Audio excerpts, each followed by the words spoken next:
যোৱাকালি অসম বিধানসভাৰ সন্মানীয় উপাধ্যক্ষ ডাঙৰীয়াক যি শাৰীৰিকভাৱে অৱদস্থ কৰিলে বিৰোধী দলৰ বিধায়ক নৰুণ ভূঞা ডাঙৰীয়াই, তাৰ পৰিপ্ৰেক্ষিতত আজি ভাৰতীয় জনতা পাৰ্টি অসম প্ৰদেশৰ আহ্বান মৰ্মে ৩৯খন সাংগঠনিক জিলাৰ প্ৰতিটো জিলা কাৰ্যালয়ত আমি তাৰ বিৰোধিতা কৰি তাৰ এক উচিত পদক্ষেপ লোৱাৰ বাবে আহ্বান জনাই আজি আমি ইয়াতে এক প্ৰতিবাদী অৱস্থান ধৰ্মঘট আয়োজন কৰিছোঁ আৰু সমগ্ৰ কাৰ্যকৰ্তাসকলে ইয়াতে সহযোগ কৰিছে। কিন্তু আমাৰ যিটো অনুসূচিত জনজাতি মৰ্চা ST মৰ্চা বুলি কওঁ, এই মৰ্চাক এই গোটেই আজিৰ এই প্ৰতিবাদী কাৰ্যসূচীটোৰ আগভাগ ল'ব দিছে, তেখেতসকলে আগভাগ লৈছে আৰু ভাৰতীয় জনতা পাৰ্টীৰ প্ৰতিগৰাকী কাৰ্যকৰ্তাই তৃণমূল কমিটিয়ে হওক বা কোনো মৰ্চাৰে হওক সকলো কাৰ্যকৰ্তাই ইয়াতে অংশগ্ৰহণ কৰিছে।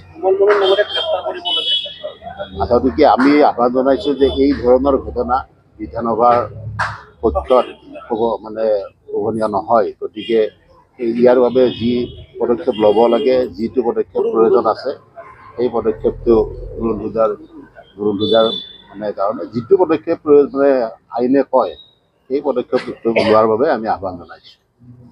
আমাৰ 2 ঘণ্টা সময় যদি আমাৰ অৱস্থান ধৰ্মঘট হ'ব, আমাৰ মুখ্যতঃ এটাই উদ্দেশ্য যে এনেকুৱা পৰিৱেশ অসমত পিছলৈকে নহওক।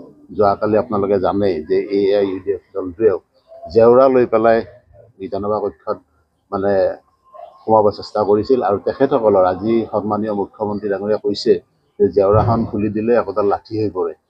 সেই ধৰণৰ পৰিৱেশ অনাগত দিনত অসম বিধানসভাৰ কক্ষত নহওক, সেই সামগ্ৰিকভাৱে গোটেইখিনি কথাৰ আমি যাতে এক উচিত পদক্ষেপ লয়, অহা দিনত যাতে তেনেকুৱা ধৰণৰ কোনো পৰিৱেশ যাতে সৃষ্টি নহয়, তাৰ বাবে আমি আহ্বান জনাই এই প্ৰতিবাদী অনুষ্ঠানটো আমি ইয়াতে আয়োজন কৰিছোঁ।